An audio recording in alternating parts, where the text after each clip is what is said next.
조선 왕조 500년 핏빛 왕좌의 대서사시. 제8화 눈물 젖은 양령 그리고 셋째 아들 충령.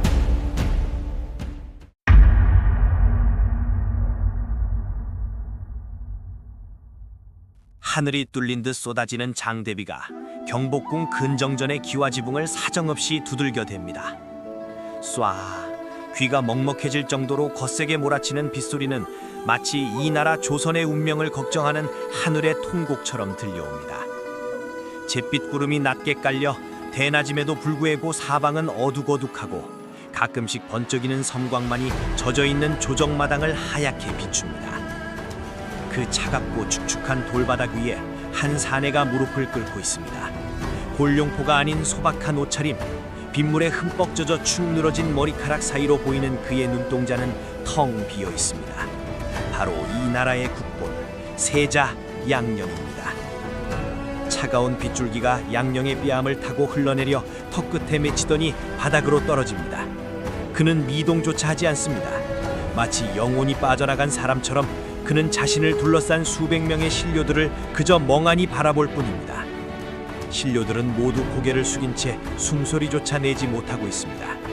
빗소리 외에는 그 어떤 소음도 허락되지 않는 무거운 침묵. 그 침묵의 무게가 빗물보다 더 무겁게 양령의 어깨를 짓누릅니다. 근정전 높은 곳 용상에 앉아있는 태종 이방원의 손이 부들부들 떨립니다. 굳게 담은 입술은 바르르 경련을 일으키고 움켜진 용상의 팔걸이에는 핏기가 사라질 정도로 힘이 들어가 있습니다. 태종이 천천히, 아주 천천히 입을 엽니다. 그의 목소리는 빗소리를 뚫고 나올 만큼 묵직하지만 물기를 머금은 듯 위태롭게 갈라집니다. 이제 속이 시원하냐? 낮게 깔리는 태종의 물음이 빗줄기 사이를 헤집고 양령의 귓가에 닿습니다. 양령은 대답하지 않습니다. 그저 빗물에 젖은 속눈썹을 한 번 깜빡일 뿐입니다. 태종의 눈가가 붉게 달아오릅니다. 평생을 피 묻은 칼을 휘두르며 살아온 철이열 군주, 형제들을 죽이고 처남들을 죽여가며 지켜낸 이 왕좌, 그 모든 억보를 짊어진 이유가 오직 저 아이 장자 양령에게 흠집 없는 나라를 물려주기 위함이었건만 태종이 다시 한 건 피를 토하듯 소리칩니다. 네가 정녕 이 아비의 가슴에 이토록 큰 대못을 박아야 했느냐? 말해보거라. 이 아비가 너에게 무엇을 그리 잘못했더냐? 우르릉 쾅. 때마침 천둥소리가 태종의 고함을 집어삼킵니다. 양령이 그제야 천천히 고개를 들어 아버지를 올려다봅니다. 빗물인지 눈물인지 모를 액체가 그의 얼굴을 뒤덮고 있습니다. 양령의 입술이 달싹입니다. 힘없는 그러나 뼈가 있는 목소리가 흘러나옵니다. 아바마마, 소자는 그저 숨을 쉬고 싶었던 뿐이옵니다. 숨이라 하였느냐? 이 궐은 저에게는 무덤과 같았습니다. 한 발자국을 떼면 법도요, 두 발자국을 떼면 돌이라. 아바마마께서 닦아놓으신 그 완벽한 길 위에서 소자는 단 한 번도 제 발로 걸어본 적이 없사옵니다. 양령의 말에 태종의 미간이 참혹하게 일그러집니다. 빗줄기가 더욱 거세집니다. 태종이 자리에서 벌떡 일어납니다. 용보자락이 거칠게 펄럭입니다. 그는 계단을 하나하나 내려와 비가 들이치는 처마 끝까지 걸어 나옵니다. 내관이 급히 우산을 받치려 하지만 태종은 손을 휘저어 내칩니다. 그 또한 들이치는 비를 그대로 맞으며 아들을 노려봅니다. 그래서 기생을 끼고 노란하고 남의 첩을 탐하고 담장을 넘는 것이 내가 찾은 숨구멍이었더냐? 그것이 장차 이 나라의 만백성을 짊어질 국본이 할 짓이었더냐? 태종의 호통이 벼락처럼 내리꽂습니다. 양령은 고개를 떨굽니다. 하지만 그의 표정은 죄책감보다는 지독한 피로감으로 얼룩져 있습니다. 더 이상 변명하고 싶지도 싸우고 싶지도 않다는 체념, 그것이 태종을 더욱 미치게 만듭니다. 차라리 빌기라도 했다면, 차라리 한 번만 더 기회를 달라고 매달리기라도 했다면, 하지만 양령은 이미 마음을 놓아버린 사람 같습니다. 태종이 옆에 서 있던 도승지에게 손을 내밉니다. 도승지가 떨리는 손으로 붉은 두루마리를 받칩니다. 폐세자 교서, 세자를 패한다는 명령서입니다. 태종이 그것을 받아듭니다. 종이가 빗물에 젖어 축축해집니다. 태종의 손이 심하게 요동칩니다. 이 종이 한 장이면 14년 동안 공들인 세자가 눈에 넣어도 아프지 않을 맏아들이 하루아침에 죄인이 되어 쫓겨나게 됩니다. 태종은 차마 그 두루마리를 펼치지 못하고 가슴에 품꽃에 흐느낍니다. 내가 어찌하여 이런 결단을 내려야 한단 말이냐. 하늘이여, 어찌하여 나에게 이런 형벌을 내리시나이까. 왕의 통곡 소리가 빗소리에 섞여 구슬프게 울려 퍼집니다. 엎드려 있던 신료들도 하나둘씩 옷소매로 눈물을 훔칩니다. 황희 정승이 젖은 땅에 이마를 찌으며 읍소합니다. 전하, 통촉하여 주시옵소서. 세자 전하께서는 아직 젊습니다. 개과천선할 기회를 부디 한 번만 더 기회를 주시옵소서. 전하. 황희의 외침에 여기저기서 통촉하여 주시옵소서 하는 곡소리가 터져나옵니다. 하지만 태종은 알고 있습니다. 이미 늦었다는 것을. 지금 양령을 용서한다면 종묘사직의 기강은 무너질 것이고 훗날 자신이 죽은 뒤 조선은 다시금 피바람이 불 것이라는 것을. 태종은 눈을 닦을 생각도 하지 않은 채 젖은 눈으로 양령을 응시합니다. 그리고 찢어지는 마음을 억누르며 아주 낮고 차가운 목소리로 읊조립니다. 도승지는 듣거라. 순간 장내가 찬물을 끼얹은 듯 조용해집니다. 빗소리마저 숨을 죽이는 듯합니다. 읽거라. 한 글자도 빠짐없이 이 못난 아비의 피눈물을 만천하에 고하거라. 태종이 교서를 도승지에게 던지듯 건넸습니다. 바닥에 떨어진 교서를 도승지가 주워듭니다. 펼쳐지는 종이소리가 유난히 크게 들립니다. 도승지의 목소리가 떨립니다. 왕은 말하노라. 세자 제는 천성이 게으르고 학문을 멀리하며. 도승지의 낭독이 시작되자 양령의 어깨가 미세하게 떨립니다. 그는 빗물에 젖은 주먹을 꽉 쥐입니다. 손톱이 살을 파고들어 피가 배어 나옵니다. 천성이 게으르다. 아버지의 평가는 냉혹했습니다. 지난 세월 아버지를 기쁘게 하기 위해 밤새워 화를 쏘고 시를 외웠던 그 모든 노력들이 부정당하는 순간입니다. 시정 잡배와 어울려 다니며 여색을 탐하고 부모의 가르침을 원망하며 반성할 줄을 모르니 이어지는 죄목들은 양령의 가슴을 난도질합니다.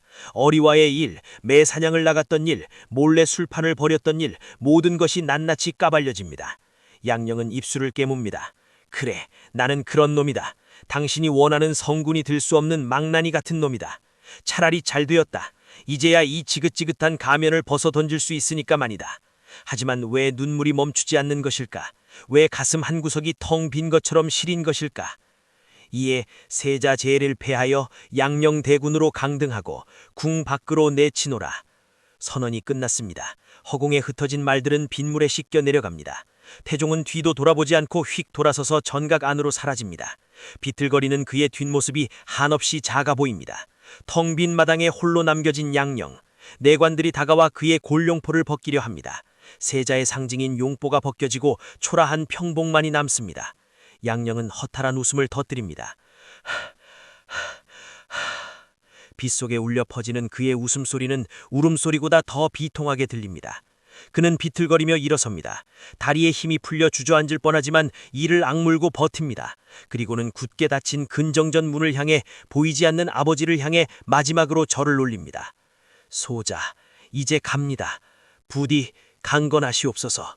그리고 양령의 시선이 근정전 처마 및 어둠 속에 서 있는 또 다른 인물에게 머뭅니다.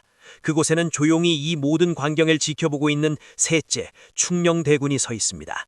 양령의 입꼬리가 비릿하게 올라갑니다. 충령의 입모양을 읽은 것일까요? 충령의 눈빛이 깊게 가라앉습니다. 형의 몰락을 지켜보는 동생의 표정은 알 수 없는 복잡한 감정으로 일렁입니다. 폐세자 양령은 비틀거리는 걸음으로 빗속을 뚫고 궁궐 밖으로 향합니다. 그 뒤로 거대한 궁궐의 문이 쿵 하고 닫힙니다. 발하여 태종 18년 6월 조선의 역사가 뒤바뀌는 운명의 날이 저물고 있었습니다. 하지만 이 비극은 하루아침에 일어난 것이 아니었습니다. 골물대로 골문 상처가 터진 것뿐입니다. 시간을 되돌려 아직 양령이 세자라는 이름으로 불렸던, 그러나 이미 마음은 궁궐 밖을 떠돌던 그 위태로웠던 날들로 가보겠습니다. 외척들이 도륙당한 뒤로 더욱더 차갑게 얼어붙었던 그해 겨울의 궁궐로 말입니다. 시간을 거슬러 올라간 곳은 폐세자 소동이 벌어지기 수개월 전인 1418년 초봄의 어느 깊은 밤입니다. 하지만 봄이라 부르기엔 아직 궁궐의 공기가 지나치게 차갑습니다. 아니, 단순히 날씨 탓만은 아닐 것입니다. 지난 가을 민정민 씨 동생들인 민무구, 민무질 형제가 사약을 받고 피를 토하며 죽어갔고, 남은 민무휼, 민무회마저 유배지에서 목숨을 잃었습니다. 외척을 도륙낸 태종의 서슬퍼런 칼날이 아직 허공에 맴돌고 있는 시기, 궁궐의 모든 사람들은 숨소리조차 크게 내지 못한 채 발끝만 보고 걸었고 기와지봉 위에 앉은 까마귀조차 눈치를 보며 날아오르지 못하는 그야말로 적막강산의 밤입니다. 그 숨막히는 침묵을 깨는 건 동궁전 담장 밑에서 들리는 거친 숨소리와 바스락거리는 옷자락 소리뿐입니다. 화려한 골룡포를 벗어던지고 남노한 평복으로 갈아입은 세자 양령이 담벼락에 붙어섰습니다. 그의 손에는 밧줄이 들려있고 눈빛은 마치 사냥감을 쫓는 짐승처럼 번들거립니다. 옆에는 세자를 모시는 내관 구종수가 사시나무 떨듯 떨며 망을 보고 있습니다. 저와 오늘은 이만하시지요. 전하의 심기가 심상치 않으십니다. 어제도 경연에서 세자 저하가 보이지 않는다며 벼루를 집어던지셨다 들었습니다. 구종수의 애원 섞인 속삭임에도 양령은 들은 채도 하지 않습니다. 오히려 밧줄 매듭을 단단히 조이며 입꼬리를 비틀어 올립니다. 심기? 아바마마의 심기가 편할 날이 언제 있었더냐? 외삼촌들을 다 죽여버리고 나니 이제 심심하신 모양이지. 내가 없어야 아바마마도 화낼 맛이 나지 않으시겠느냐? 저와 어찌 그런 망국한 말씀을 누가 듣기라도 하면 우리 목은 다 달아납니다요. 듣나지? 차라리 잘 됐어. 이놈의 궁궐 숨이 막혀 살 수가 있어야지. 눈만 뜨면 공부하라. 발만 떼면 채통을 지켜라. 젠장, 내가 무슨 부처님 상이라도 든단 말이냐. 하루 종일 앉아서 향냄새나 맡고 있게. 양령이 침을 퇴 하고 뱉습니다. 그의 말대로 궁궐은 그에게 감옥이나 다름없었습니다. 어머니 원경 황후는 동생들을 잃은 슬픔에 잠겨 식음을 전폐했고 아버지 태종은 눈만 마주치면 잡아먹을 듯 노려보며 완벽함을 강요했습니다. 피비린내 나는 권력투쟁의 한복판, 그 살벌한 공기를 견디기에 양령은 너무나 자유분방했고 또 너무나 나약했습니다. 저와 그래도 오늘은 아니 됩니다. 곽선이란 자의 첩, 그 어리라는 여자 말입니다. 소문이 파다합니다. 전하께서도 이미 눈치를 채신 듯한데 시끄럽다. 어리야말로 내 유일한 숨구멍이다. 그 아이의 품에 안겨있으면 내가 세자인지 망나니인지 그저 사내놈인지 잊을 수 있단 말이다. 너는 모른다. 왕이 되기 위해 사람의 길을 포기해야 하는 이 더러운 기분에. 양령이 구종수의 어깨를 밟고 담벼락 위로 훌쩍 뛰어오릅니다. 기왓장이 덜그럭거리는 소리에 구종수가 기겁하며 주저앉습니다. 담장 위에 선 양령이 저 멀리 보이는 도성 밖의 불빛들을 내려다봅니다. 기생들의 웃음소리, 술잔 부딪히는 소리, 사람 사는 냄새가 바람을 타고 희미하게 날아옵니다. 기다려라. 내 오늘은 기필코 밤새도록 마시고 취해 이 지긋지긋한 세자라는 껍데기를 잊어버릴 테니. 양령은 어둠 속으로 몸을 던집니다. 툭 하는 착지 소리와 함께 발자국 소리가 멀어집니다. 구종수는 담벼락 밑에 주저앉아 머리를 감싸줍니다. 아이고, 아이고, 내 팔자야. 이러다 제명에 못 죽지, 못 죽어. 하지만 양령이 모르는 것이 있었습니다. 그가 담을 넘는 그 순간 어둠 속에 숨지기고 있던 또 다른 눈들이 있었다는 사실입니다. 그림자처럼 움직이는 호위 무사들이 은밀하게 수신호를 주고받으며 세자의 뒤를 밟기 시작합니다. 그들의 발자국은 소리가 나지 않습니다. 장면이 바뀌어 경복궁 강령전, 태종의 침전입니다. 방 안에는 촛불 하나만이 위태롭게 타오르고 있습니다. 태종 이방원은 서안악해 앉아 상소문을 읽고 있습니다. 아니, 읽고 있는 척하고 있습니다. 그의 시선은 이미 30분째 같은 줄에 머물러 있습니다. 밖에서 들려오는 바람소리 하나하나에 귀를 곤두세우고 있는 것입니다. 상선. 나저 굵은 목소리가 침묵을 깹니다. 문 밖에서 대기하던 상선 내관이 조심스럽게 문을 열고 들어와 엎드립니다. 예, 전하. 나갔느냐. 주어조차 없는 짧은 물음. 하지만 상선은 그 뜻을 즉시 알아차립니다. 식은땀이 상선의 등줄기를 타고 흐릅니다. 예, 조금 전 동궁전 담장을 넘어 구종수와 함께 골 밖으로 나갔다 하옵니다.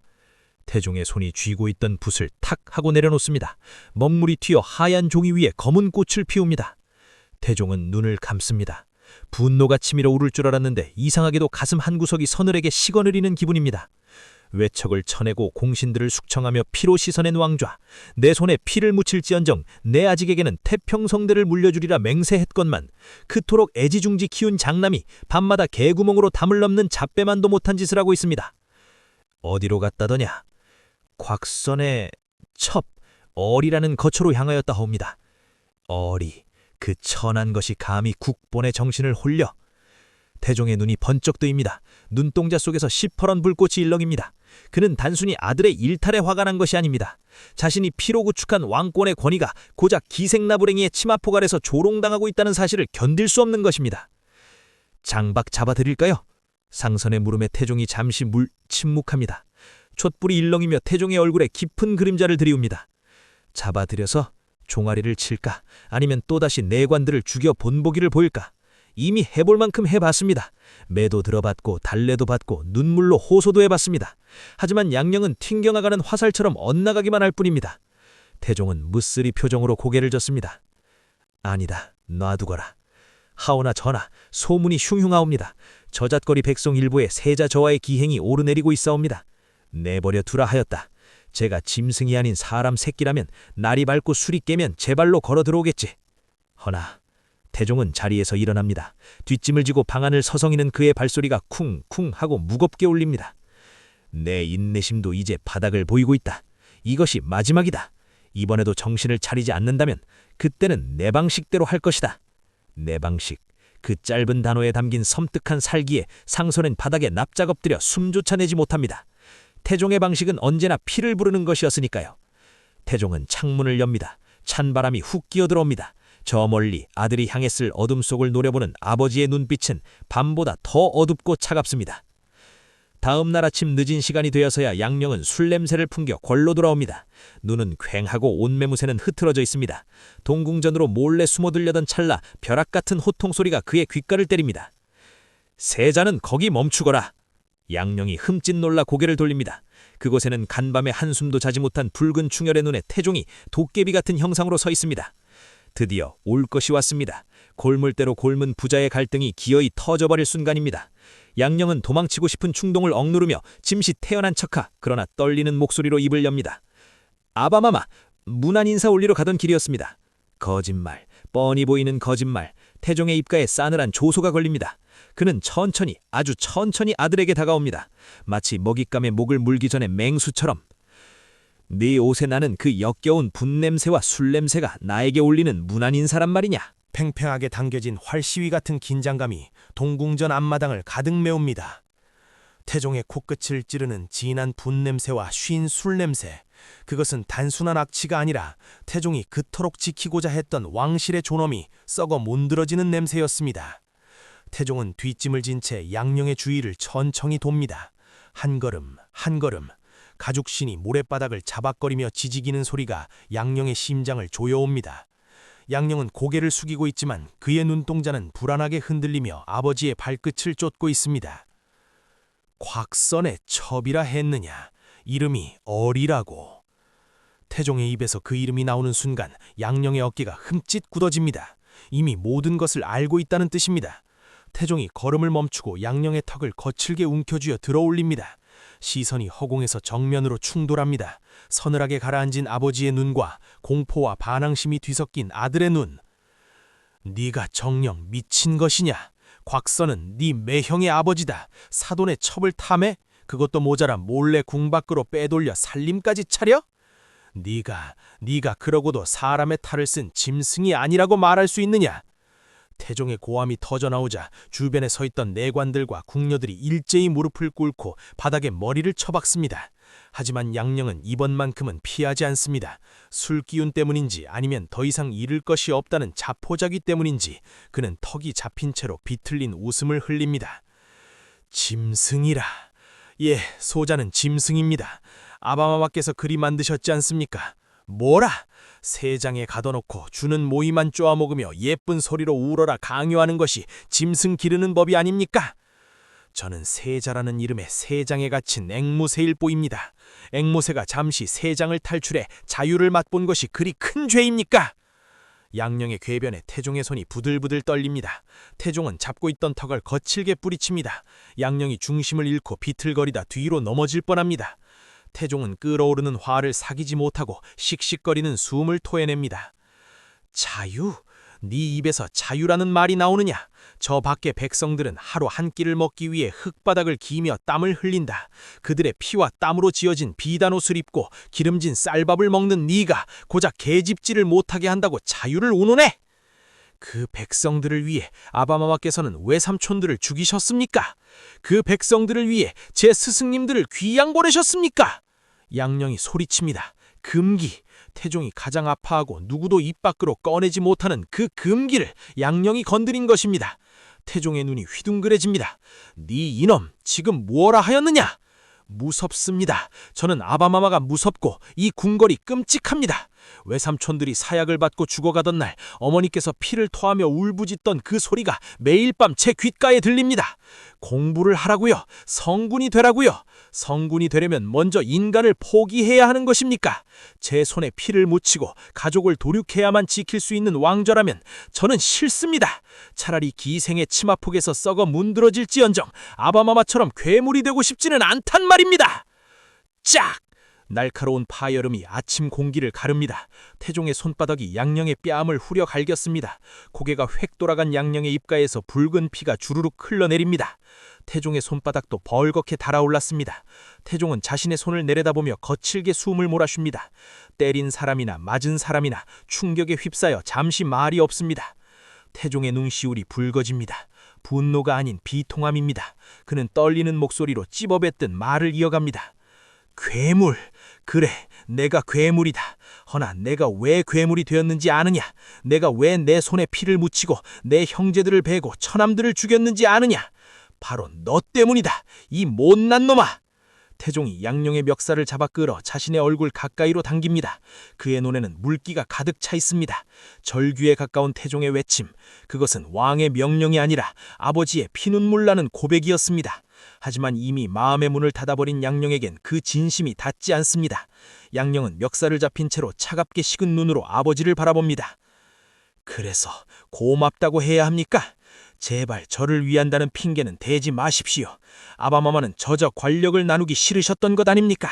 제가 왕이 되어도 상왕으로 남아 저를 조종하려 하셨겠지요. 외척이 있으면 그게 방해가 되니 미리 치워버리신 거고.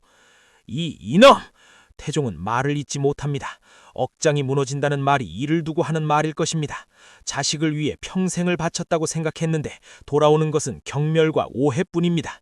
태종은 맥이 풀린 듯 양령의 멱살을 놓아버립니다. 양령이 바닥에 털썩 주저앉습니다. 태종은 뒷걸음질 치며 아들에게서 멀어집니다. 나가라! 나가란 말이다! 당장! 태종의 호통에 내관들이 허동지동 달려와 양령을 부축하려 합니다. 양령은 내관들의 손을 뿌리치고 스스로 일어납니다. 입가에 묻은 피를 손등으로 쓱 닦아내며 그는 마지막으로 태종에게 한마디를 던집니다. 어리를 건드리지 마십시오. 만약 그 아이 털끝 하나라도 건드리신다면 그때는 소자가 무슨 짓을 저지를지 모릅니다. 협박, 감히 세자가 국왕을 협박하고 있습니다.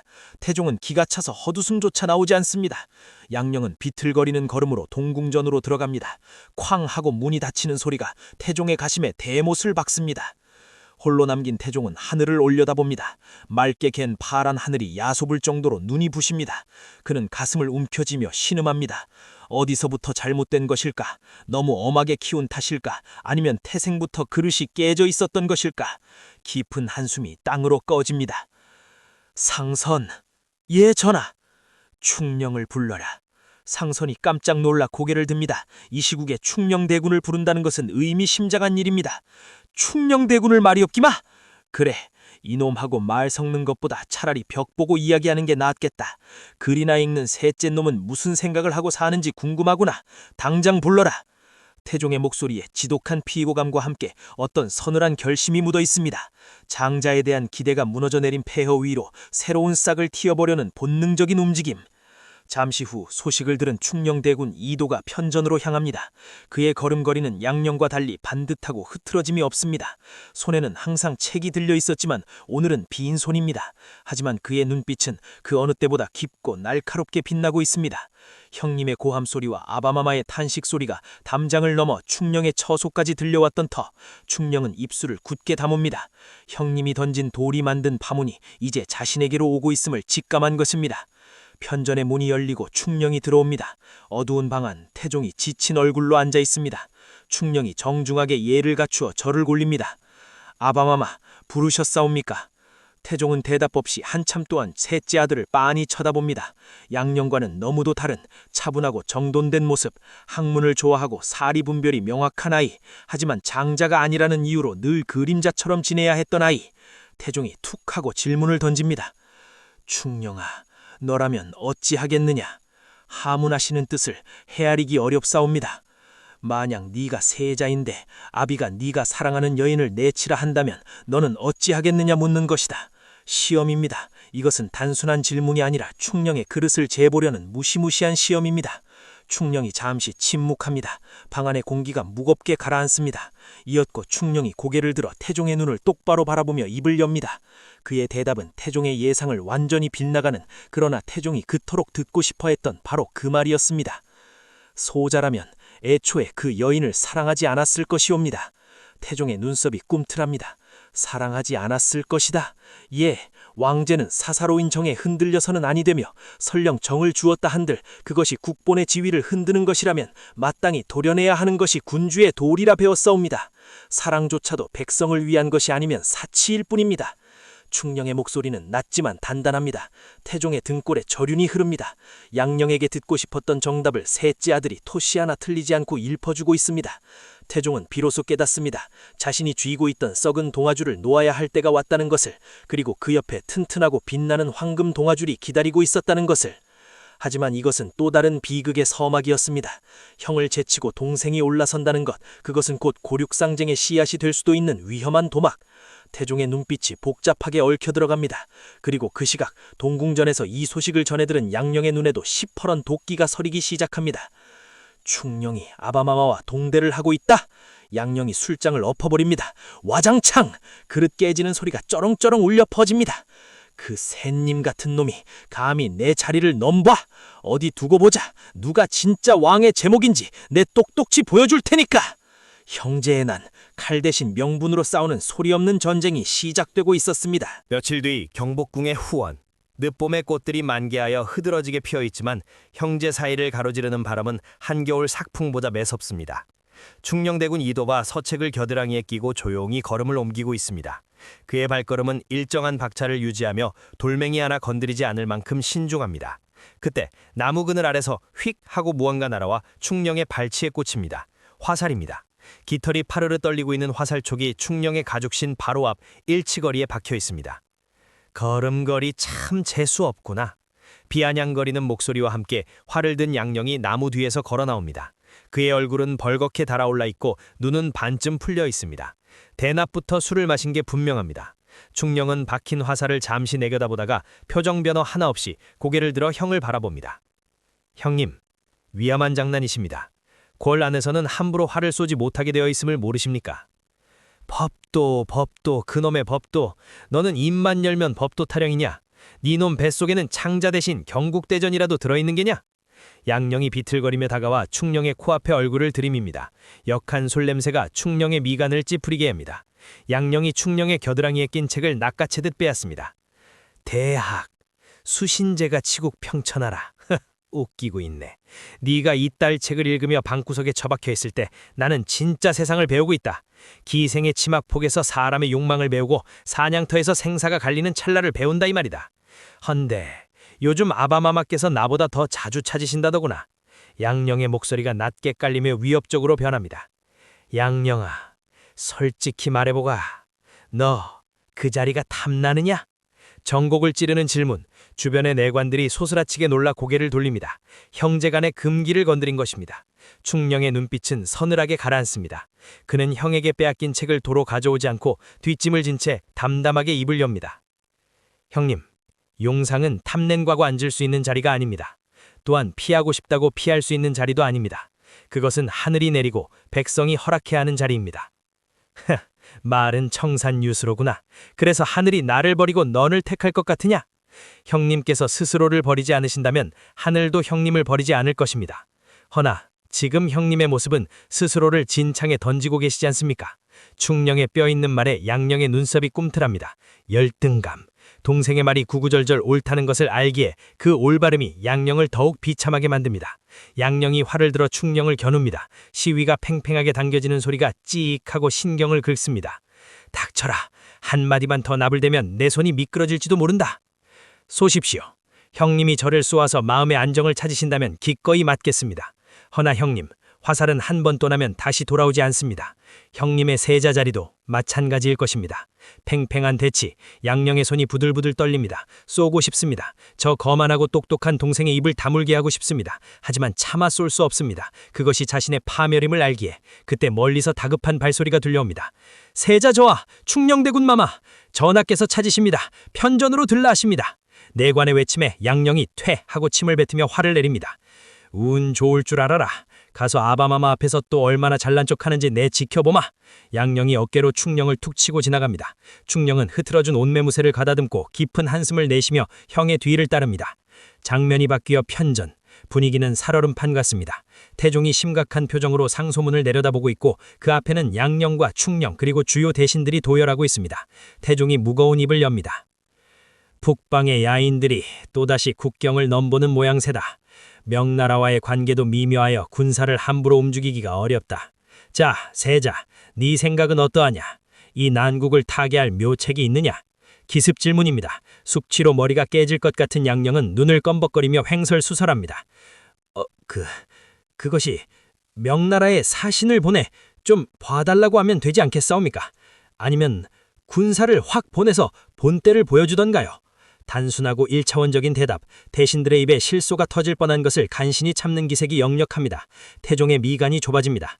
봐달라고 빈다. 아니면 무작정 싸운다. 그것이 일국의 세자가 내놓을 답이냐? 외교가 아이들 장난인 줄 아느냐? 태종의 호통에 양령이 움츠러듭니다. 태종의 시선이 자연스레 옆에 서 있는 충령에게로 옮겨갑니다. 충령, 너라면 어찌하겠느냐? 충령이 한 걸음 앞으로 나옵니다. 그의 목소리는 차분하지만 확신에 차 있습니다. 아바마마, 명나라에 사신을 보내는 것은 맞사오나 비굴하게 청할 것이 아니라 이의제의의 계책을 써야 할 것입니다. 북방 야인들 사이에도 파벌이 갈려 서로 반목하고 있사오니 그들 중 일부를 회유하여 명나라의 위협을 방패삼아 서로 견제하게 한다면 피를 흘리지 않고도 국경을 안정시킬 수 있을 것이옵니다. 예로부터 손자병법에도 싸우지 않고 이기는 것이 최선이라 하였습니다. 충령의 대답이 끝나자 편전안이 정적에 쌓입니다. 완벽한 정답, 아니 정답을 넘어선 통찰력입니다. 황희정승을 비롯한 대신들이 감탄의 눈빛으로 충령을 바라봅니다. 태종의 입가에 옅은 미소가 스칩니다. 아주 찰나였지만 양령은 그 미소를 보았습니다. 아버지가 자신에게는 한 번도 보여주지 않았던 인정의 미소.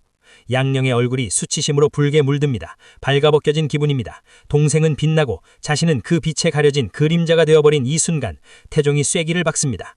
들었느냐 세자, 이것이 식견이다. 동생에게 배우는 것을 부끄러워 말거라. 동생에게 배우라. 이보다 더 잔인한 말이 있을까요? 양령은 주먹을 꽉 쥡니다. 손톱이 살을 파고들어 피가 맺힙니다. 회의가 끝나고 나오는 길, 양령은 충령을 기다리지 않고 거칠게 걸어갑니다. 뒤따라오던 구종수가 눈치를 보며 속삭입니다. 저하, 너무 상심하지 마옵소서. 충령대군이야 워낙 책벌레니 말재주가 볼 뿐이지 실전은 다릅니다요. 닥쳐라. 네 눈에도 내가 우습게 보이느냐? 아이고, 당치도 않습니다요. 안 되겠다. 이대로는 분해서 잠을 잘 수가 없어. 오늘 밤 준비해라. 예? 무엇을 말이옵니까? 어리를 궐 안으로 들일 것이다. 구종수의 입이 떡 벌어집니다. 미쳤습니다. 이건 호랑이 입속으로 머리를 들이미는 격입니다. 그건 아니 됩니다. 전하께서 아시면 이번엔 정말 사단이 납니다. 게다가 충령대군이 눈에 불을 켜고 감시하고 있는데 그러니까 드리겠다는 것이다. 내가 이 궐의 주인인 세자다. 내 여자를 내 집에 드리겠다는데 누가 막는단 말이냐. 아바마마도 충령 그 건방진 놈도 보란듯이 엿을 매길 때다. 오늘 밤 동궁전으로 몰래 데려오거라. 당장! 양령의 눈이 광기로 번들거립니다. 이것은 단순한 욕정이 아닙니다. 자신을 옥죄어오는 모든 권위와 질서에 대한 파괴적인 반항, 자복과 같은 발악입니다. 그날 밤 동궁전 깊은 곳에서 은밀한 연애가 벌어집니다. 밖에서 몰래 들여온 술과 고기 그리고 기어이 걸 담을 넘어 들어온 여인 어리. 양령은 어리의 무릎을 베고 누워 술을 들이킵니다. 하하! 좋구나. 여기가 바로 극락이로구나. 충령이 그놈은 평생 죽었다 깨어나도 이 맛을 모를 것이다.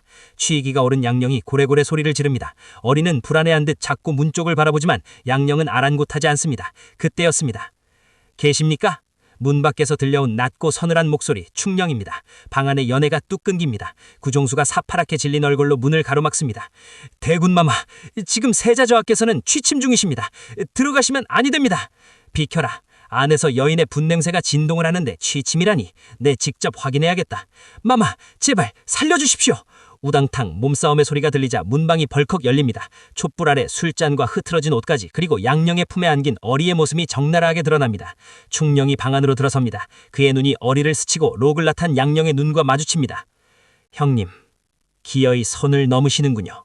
충령의 목소리에는 분노보다 깊은 탄식이 배어 있습니다. 양령이 비틀거리며 일어섭니다. 술병을 쥔 채로 그는 비릿하게 웃습니다. 그래, 넘었다. 이 빌어먹을 선, 내가 다 지워버렸다. 어떠냐, 충령아. 너도 한잔 하겠느냐? 아니면 당장 아바마마께 달려가 고자질이라도 할 테냐? 형님이 곤란의 괴집을 끌어들였습니다. 하고 말이다. 양령이 술병을 바닥에 내던집니다. 파편이 사방으로 튑니다. 어서 가서 일러라. 가서 네가 그토록 원했던 세자 자리를 달라고 졸라보란 말이다. 충령은 미동도 하지 않고 형을 바라봅니다. 그리고 천천히 고개를 저었습니다. 아니요, 고하지 않을 것입니다. 뭐? 제가 고하지 않아도 이미 하늘이 알고 땅이 알고 이 궐의 모든 벽이 듣고 있습니다. 형님, 제발 부탁드립니다. 지금이라도 저 여인을 내보내시고 아바마마께 용서를 비십시오. 이것이 형님을 지킬 수 있는 마지막 기회입니다. 충령의 진심 어린 호소, 하지만 꼬일 대로 꼬인 양령에게는 그것이 동정이나 기만으로 들릴 뿐입니다. 위선 떨지 마라. 속으론 쾌재를 부르고 있으면서 나가! 꼴도 보기 싫으니 당장 꺼지란 말이다. 양령이 찻장을 집어던집니다. 쨍그랑 찻장이 충령의 발치에서 깨집니다. 충령은 슬픈 눈으로 형을 한 번 더 바라보고는 말없이 등을 돌려 방을 나갑니다. 어둠 속으로 사라지는 동생의 뒷모습을 보며 양령은 주저앉아 짐승처럼 울부짖습니다. 으아! 다 필요 없어! 다 가버려! 하지만 충령의 말대로 비밀은 없었습니다. 다음 날 아침 태종의 귀에 이 모든 사실이 들어옵니다. 그리고 태종은 더 이상 참지 않았습니다. 차갑게 식어버린 유감처럼 그의 분노는 폭발하기 직전의 고요함을 유지하며 편전으로 향합니다. 상션, 도승지를 불러라. 그리고 종친들을 모두 소집해라. 태종의 명령이 떨어집니다. 단순한 훈육이 아닌 처분을 내리겠다는 신호입니다. 궁궐의 비상소집령이 내려지고 영문을 모르는 신하들이 허둥지둥 입궐합니다. 바로 피바람이 몰아치기 직전 폭풍 전야의 정막이 조선의 심장을 짓누르기 시작합니다. 위기는 끝났습니다. 이제 남은 것은 파국뿐입니다. 운명의 날이 밝았습니다.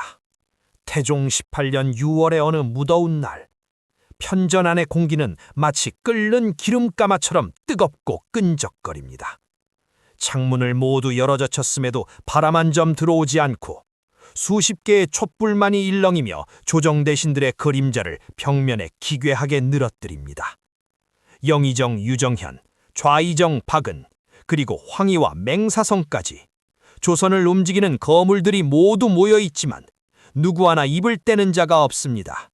그저 엎드린 채 서로의 눈치만 살필 뿐 들리는 것은 거칠게 몰아쉬는 숨소리와 땀방울이 바닥에 떨어지는 소리뿐입니다. 그 무거운 침묵의 한가운데 태종 이방원이 용상에 앉아 있습니다. 하지만 오늘의 태종은 평소와 다릅니다. 불같이 화를 내지도 호통을 치지도 않습니다. 그는 그저 손에 든 종이 한 장을 뚫어지게 바라보고 있을 뿐입니다. 세자 양령이 아버지를 향해 올린 최후의 항변이 담긴 상소문입니다. 태종의 손이 부들부들 떨립니다. 종이가 바스락거리는 소리가 편전의 정막을 찢고 대신들의 귀막을 긁어댑니다. 태종아 입에서 바람 빠지는 소리가 새어나옵니다. 그것은 웃음도 탄식도 아닌 기가 차서 나오는 헛바람입니다. 태종이 천천히 고개를 들어 뜰 아래 엎드려 있는 양령을 바라봅니다. 양령은 고개를 뻣뻣하게 들고 있습니다. 두려움에 질려 있으면서도 끝까지 자존심을 꺾지 않으려는 오기가 그의 눈동자에서 이글거립니다. 세자야.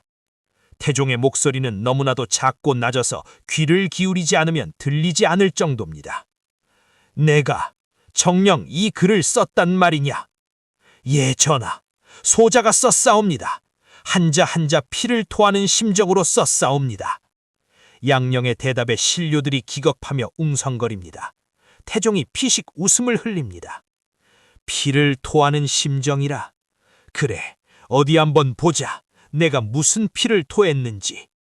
태종이 상소문을 들어 올리며 읽어내려갑니다. 그의 목소리가 점점 고조되며 편전을 울립니다. 전하께서는 첩을 두시고 궁녀를 각하이 하시면서 어찌 소자에게만 성인군자가 되라 강요하시나이까. 전하께서 하시는 일은 모두 옳고 소자가 하는 일은 모두 그르다 하시니 이것이 어찌 아비의 도리라 하겠나이까. 태종이 읽기를 멈추고 대신들을 둘러봅니다.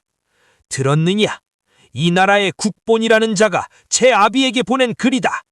내가 첩을 두었으니 저도 첩을 두겠다. 내가 놀았으니 저도 놀겠다. 이것이 장차 왕이 되어 만백성을 다스리겠다는 자의 머리에서 나온 생각이란 말이냐? 태종이 상소문을 구겨 바닥에 내덩댕이 칩니다. 종이뭉치가 떼굴떼굴 굴러 양령의 무릎 앞에 멈춥니다. 태종이 벌떡 일어납니다. 그의 얼굴이 시뻘겋게 달아올라 터질 듯합니다. 네 놈! 내가 너와 같으냐? 나는 이 나라를 세우고 지키기 위해 내 손에 피를 묻혔다. 왕권이 흔들릴까봐 잠 한숨 편히 자지 못하고 밤새워 상소를 읽고 가뭄이 들면 내 살을 깎는 심정으로 하늘에 빌었다. 헌데 네 놈이 고작 기생년 치마폭에 쌓여 희낙학하면서 나를 감히 평범한 필부와 비교해? 태종이 계단을 뛰어내려옵니다. 쾅! 쾅! 쾅! 발소리가 지진처럼 울립니다. 태종이 양령의 멱살을 잡고 거칠게 흔듭니다. 가시 벗겨지고 상투가 풀어집니다. 말해보거라. 이 아비가 너에게 무엇을 안 해주었더냐? 최고의 스승을 붙여주었고 맛있는 것이 있으면 너에게 먼저 주었고 좋은 옷이 있으면 너에게 먼저 입혔다. 오직 하나, 공부하여 성군이 되라는 그 부탁 하나가 그렇게도 들어주기 힘든 소원이었더냐? 태종의 눈물에서 기어이 눈물이 터져나옵니다. 분노의 눈물이 아닌 억장이 무너지는 아비의 눈물입니다. 천하를 호령하던 철열 군주가 자식 앞에서 무너져 내리는 모습에 황희정승이 눈물을 훔치며 앞으로 나옵니다. 전하, 고정하시옵소서. 옥체 상하실까 두렵사옵니다. 비켜라. 경들도 똑똑히 보라. 내가 14년 동안 이 녀석을 사람 만들겠다고 얼마나 공을 들였는지 경들이 더 잘 알지 않느냐. 매도 들어보고 달래도 보고 눈물로 호소도 해보았다. 헌데 돌아오는 것이 고작 이따위 조롱 섞인 편지 한 장이라니 내가 헛살았구나. 내가 헛살았어. 태종이 양령을 밀어내고 바닥에 주저앉아 가슴을 칩니다. 쿵! 쿵! 쿵! 둔탁한 소리가 편전안을 울려 퍼집니다. 양령은 바닥에 나뒹군 채 멍하니 아버지를 바라봅니다. 늘 무섭기만 했던 아버지, 피도 눈물도 없는 괴물이라 생각했던 아버지가 어린아이처럼 울고 있습니다. 그 순간 양령의 가슴속 어딘가에서 무언가가 툭 하고 끊어집니다. 반항심이었을까요? 아니면 마지막 남은 미련이었을까요? 양령이 떨리는 목소리로 중얼거립니다. 아바마마, 소자는 그저 아바마마의 그림자가 되길 싫었을 뿐입니다. 그림자? 아무리 노력해도 아바마마를 넘을 수 없다는 것을 알았습니다. 형제들을 죽이고 얻은 왕좌, 그 피의 무게를 저는 감당할 자신이 없었습니다. 그래서 차라리 미친 척이라도 하여 도망치고 싶었습니다. 양령의 고백. 태종이 오름을 멈추고 고개를 듭니다. 젖은 눈으로 아들을 응시하는 그의 눈빛이 흔들립니다. 도망치고 싶었다. 그래, 그것이 내 진심이었구나. 왕이 되는 것이 무서워 도망치고 싶었다. 태종이 비틀거리며 일어섭니다. 그리고 옷매무새를 가다듬습니다. 눈물은 여전히 흐르고 있지만 그의 표정은 차갑게 식어갑니다. 결단의 순간이 온 것입니다. 더 이상 부모의 정으로 나라의 운명을 망칠 수는 없다. 태종이 천천히 아주 또박또박 말합니다. 좋다. 내 소원대로 해주마. 더 이상 내게 왕좌의 무게를 강요하지 않겠다. 편전 안에 서늘한 바람이 붑니다. 신료들이 숨을 멈춥니다. 태종이 뒤를 돌아 용상 쪽으로 걸어갑니다. 그 뒷모습이 언한없이 쓸쓸하고 고독해 보입니다. 용상 앞에 선 태종이 도승지를 바라봅니다. 도승지. 예, 전하. 받아 적어라. 붓을 든 도승지의 손이 심하게 떨립니다. 먹물이 뚝뚝 떨어져 종이를 검게 물들입니다. 세자 제는 행동이 지극히 무도하고 종묘사직을 이어받을 덕이 없으니 폐세자하여 궤 밖으로 내치노라. 선언이 떨어졌습니다. 폐세자. 그 세 글자자 편전의 공기를 얼어버립니다. 곳곳에서 전하, 통촉하여 주시옵소서 하는 울음소리가 터져나옵니다. 하지만 그것은 형식적인 절차일 뿐 누구도 태종의 결정을 되돌릴 수 없음을 알고 있습니다. 그때 침묵을 지키고 있던 양령이 자리에서 일어납니다. 내관들이 그를 제지하려 하지만 태종이 손을 들어 막습니다. 양령은 헝글러진 머리카락 사이로 아버지를 똑바로 바라봅니다. 그리고 바닥에 넙죽한 절을 올립니다. 성은이 망극하옵니다. 원망도 분노도 아닌 묘한 해방감이 섞인 목소리. 양령은 자리에서 일어나 뒤도 돌아보지 않고 편전을 나갑니다. 그의 발걸음은 들어올 때보다 훨씬 가벼워 보입니다. 마치 오랫동안 짊어지고 있던 천근만근의 짐을 내려놓은 사람처럼. 양령이 사라진 편전, 태종은 힘없이 용상에 주저앉습니다. 깊은 한숨을 내쉬며 눈을 감습니다. 끝났다. 14년의 공든 탑이 무너졌다. 이제 나에게 남은 것은 무엇인가? 그때 태종의 머릿속에 한 사람의 얼굴이 스쳐 지나갑니다. 어둠 속에서도 빛을 잃지 않던 눈동자, 무너진 폐허 위에서 다시 집을 지을 수 있는 유일한 제목. 태종이 감았던 눈을 번쩍 뜹니다. 충령은 어디 있느냐? 신료들 사이에 섞여있던 충령대군이 조용히 앞으로 걸어 나옵니다. 그는 형이 쫓겨나는 모습을 처음부터 끝까지 지켜보았습니다. 그의 표정은 비통하지만 흔들림은 없습니다. 충령이 엎드립니다. 소자, 여기 있사옵니다. 태종이 충령을 내려다봅니다. 양령에게서 느꼈던 불안함이나 가벼움은 찾아볼 수 없습니다. 대신 태산 같은 무게감과 깊이를 알 수 없는 총기가 느껴집니다. 태종의 가슴 속에서 다시금 희망의 불씨가 타오릅니다. 그래, 아직 끝나지 않았구나. 하늘이 나에게 장자를 앗아간 대신 더 큰 그릇을 예비해 두었음이라. 충령아, 예 아바마마, 가까이 오너라. 충령이 계단을 올라 용상 바로 아래까지 다가옵니다. 태종이 충령의 손을 잡습니다. 태종의 손은 뜨겁고 거칩니다. 이제 이 나라의 짐을 내가 져야겠다. 충령이 고개를 들어 태종을 바라봅니다. 두려움과 결의가 교차하는 눈빛. 충령은 잠시 망설이다가 이내 단호한 목소리로 대답합니다. 소자, 비록 능력이 부족하고 어리석으나 아바마마의 뜻을 받들어 종묘사직을 위해 이 한 몸 불사르겠나이다. 태종이 끄덕입니다. 그리고 신료들을 향해 우렁찬 목소리로 선포합니다. 들으라! 오늘부터 세자를 폐하고 충령대군 이도를 새로운 국본으로 책봉하노라. 어명이다! 천세! 천세! 천천세! 대신들의 함성 소리가 편전을 가득 메웁니다. 하지만 이것은 끝이 아닌 새로운 시작.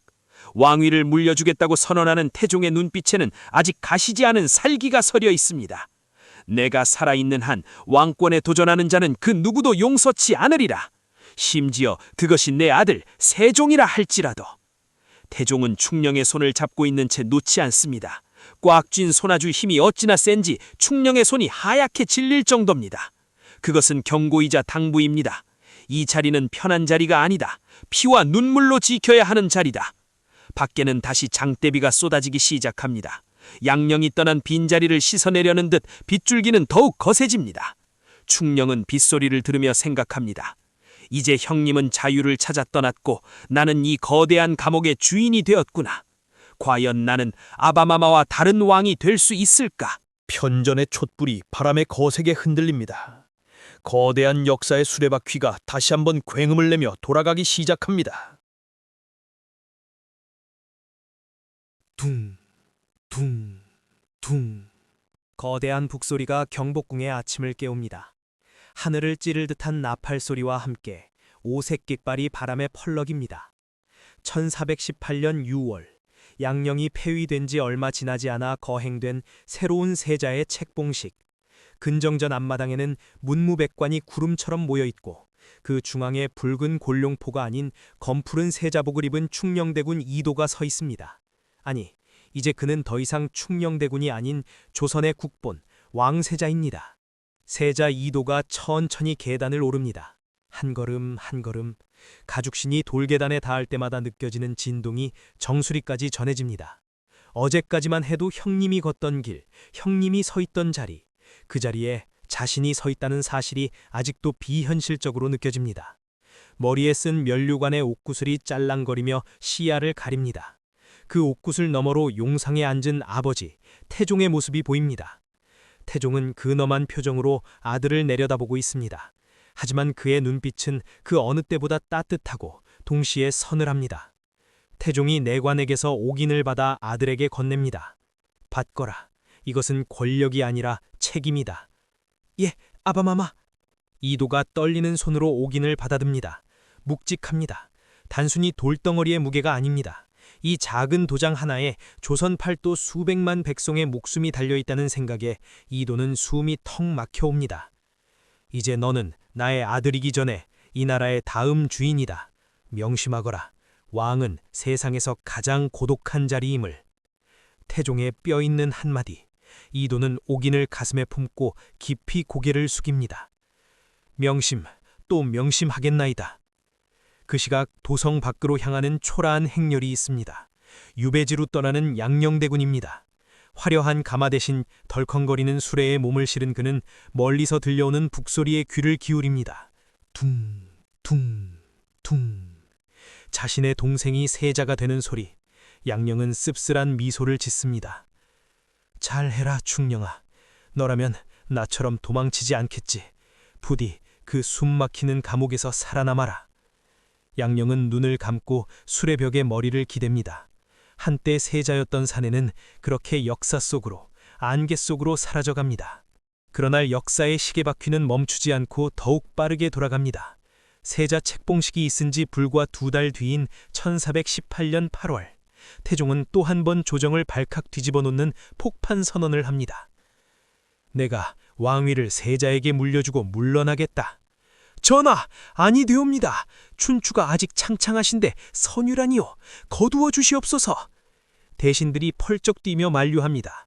태종은 이제 겨우 52, 호랑이 기운이 펄펄 넘치는 나이에 은퇴라니 말도 안 되는 일입니다.